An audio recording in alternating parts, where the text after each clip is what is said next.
pala yung coding MMDA.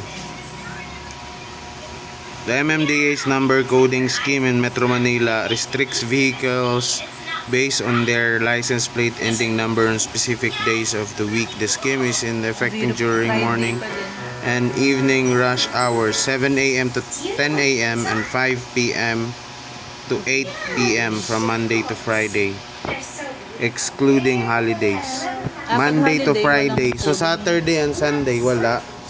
Walang coding ang Shatsan. So Monday Friday pa din ang coding. Monday ending in 1-2 restricted, Tuesday ending in 3-4, tapos Friday 9-0.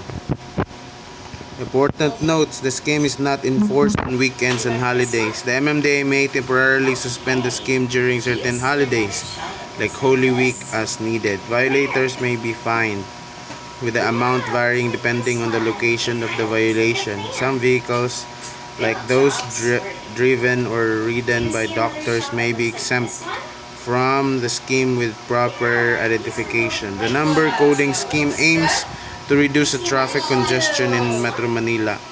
For more details, information, regulations, always check the official MMDA website. This one's not spiky. Yeah, it goes over here. Great job. How about this one? Do you see like plot this? You know what a plot is? May mga expanded number coding pala. Is it white with a swirl? 7 a.m. Monday.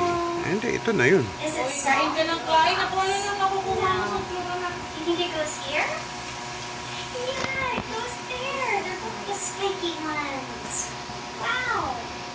How many of each shell do we have? 1, 2. Sa Nobotas, walang coding. 2. 1, 2.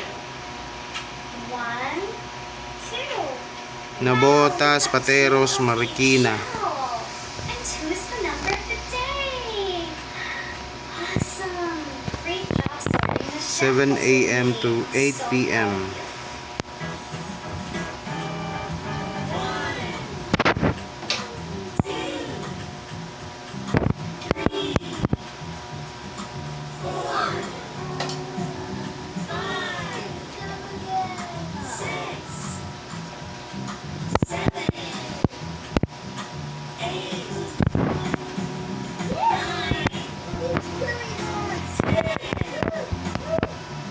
What are the hours of MMDA coding today? Generally, though, the number coding scheme applies during specific morning and hours from Monday to Friday. The morning coding hours are now set from 7 a.m. to 10 a.m., while the evening coding hours are from 5 p.m. to 8 p.m. What are the window hours in coding?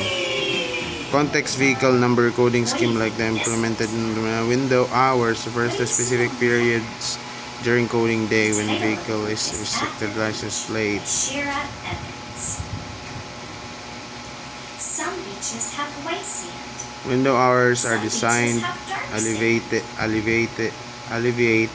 alleviate some of the restrictions imposed by the number coding scheme, allowing drivers to navigate during the times when traffic is Some expected to beaches be have less big crabs. congested. Some beaches have The Manila window hours are generally from There are 10 different a.m. shells on the beach, to too. 4 The beach and keeps changing. 8 a.m. to The tide 6 a.m. can be the following high, day. However, it's crucial or to it note that can be Makati low, City does not have window which has hours. more water. High While the tide window or low. hours are generally observed, there are stations such as radial roads, circumferential roads, and national roads where the number coding restriction may still apply during the window hours. There is less. It is also important to note that the number coding scheme does not apply on weekends and holidays, so window hours are not relevant during those periods. And some trees. What roads are covered by number coding in Some beaches MMDA? have tide pools when it's Following low. major roads observe In a tide pool, MMDA's you number can see coding sea scheme. stars and seaweed. Araneta, Aurora Boulevard, Bonifacio Avenue, C5, C6, Del Pan, EDSA, Magsaysay Boulevard. How much is the coding fee in MMDA? Between 300 to 500. payment of coding violation fee. The standard fine ranges between 300 to 500 to the single ticketing system of Metro Manila Traffic Code, and depending upon where the violation was committed. This penalty must be paid within 7 days. What plate number is coding today? Let's sprinkle a little kindness on that thought. I Nandito pa yung sinita sprinkle the thoughts, sprinkle the kindness. So, yun yung coding ng MMDA sa Metro Manila.